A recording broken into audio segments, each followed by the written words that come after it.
होलिका दहन क्यों मनाते हैं हम? जानिए प्रहलाद की भक्ति की अद्भुत कहानी, जो हर होली के दिन हमें अच्छाई की जीत याद दिलाती है।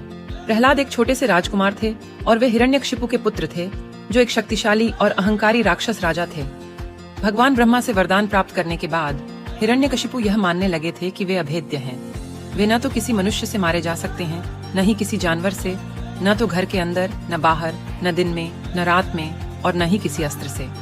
इसके कारण उन्होंने स्वयं को एक देवता मान लिया और सभी से उनकी पूजा करने की मांग की। लेकिन प्रहलाद, जो उनके पुत्र थे, ने अपने पिता की पूजा करने से मना कर दिया। प्रहलाद का विश्वास भगवान विष्णु में था और वे केवल भगवान विष्णु की पूजा करते थे। हिरण्यकशिपु ने क्रोधित होकर अपने पुत्र प्रहलाद को मजबूर किया कि वह भगवान विष्णु की पूजा छोड़ दे। उन्होंने प्रहलाद को कई क्रूर दंड दिए ताकि वह अपने विश्वास को छोड़ दे। प्रहलाद को सांपों के गड्ढे में फेंक दिया गया, हाथियों से रौंदवाया गया और आग में डाला गया, लेकिन हर बार भगवान विष्णु ने उन्हें चमत्कारी रूप से बचाया। प्रहलाद का विश्वास और अधिक दृढ़ होता गया।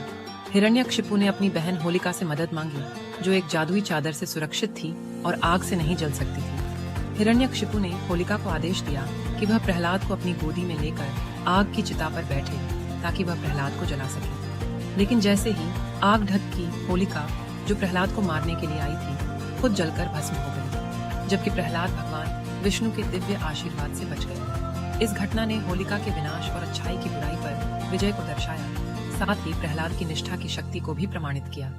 इसके बाद हिरण्यकशिपु ने प्रहलाद से सवाल किया कि क्या भगवान विष्णु हर जगह हैं? प्रहलाद ने सकारात्मक रूप से उत्तर दिया। हिरण्यकशिपु ने फिर गुस्से में आकर एक स्तंभ को मारा और देखा कि उस स्तंभ से भगवान विष्णु का रूप नरसिंह, आधा मनुष्य आधा शेर, प्रकट हुआ।